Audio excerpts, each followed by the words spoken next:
Hi, it's Lyndon Johnson here with LJ Images Photography, and we have a quick 5-minute photography class to give you a tip for better photography.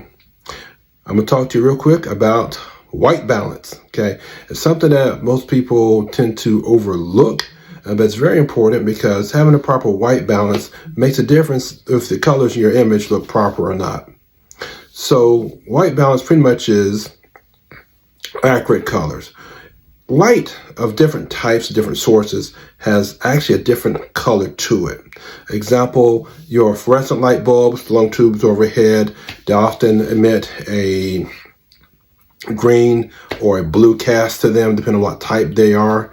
Your tungsten bulbs, the old school ones with the round head you turn in, they're warmer and their color cast is off like a yellowish or orange hue.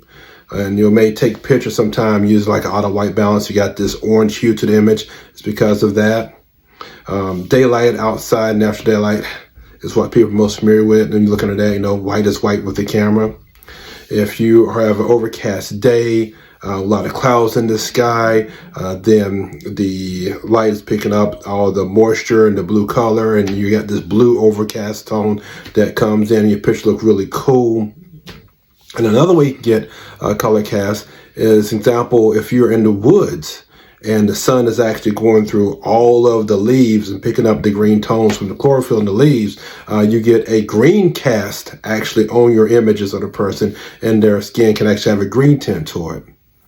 Your cameras are pretty smart. It's the computers in them will try to correct that color cast and try to make, on automatic white balance settings, try to make the white look right and the colors look right, but it only do so much. And sometimes it's too challenging for it to do it in the automatic white balance. You'll find that some cameras are much better than others that actually get the color balance correct. Some of them do a very bad job at it, okay? So you got to kind of get to know your camera. So we're looking at two different options. And there are three. We're going to look at two options that are easy to try to get the colors right. So when you take a picture, the skin colors are right. You don't have the green cast or yellow cast or these different casts. So the first one is your camera will have settings on it to help white balance, instead of just automatic white balance. And here I have an old Olympus OMD camera, and I'm going to turn it on to see if I can show you some white balance options on this camera, okay? And so if you look through your menu, you have like this one, if you can see it, actually has where it says sunny for options. So if you're outside and bright daylight, middle of the day, you could pick the sunny option for your white balance, and you would probably get a more accurate white balance than just doing auto, because you're telling the camera it's sunny daylight conditions, and it says, oh great, I know I got something for that. Another one outside of sunny.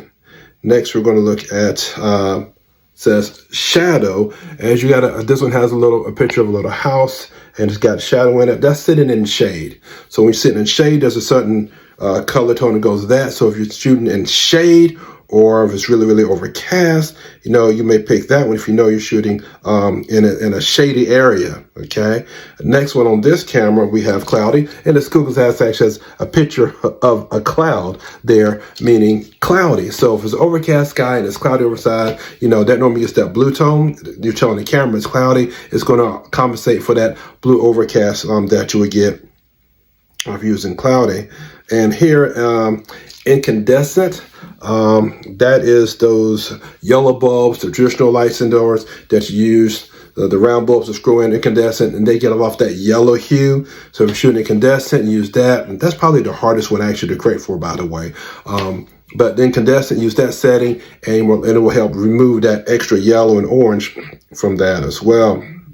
And then next one, this one has a setting. It's got a picture of a little fluorescent light bulb there, little tube, to create for the light you get from the fluorescent long tubes overhead, and it will correct the color cast in that.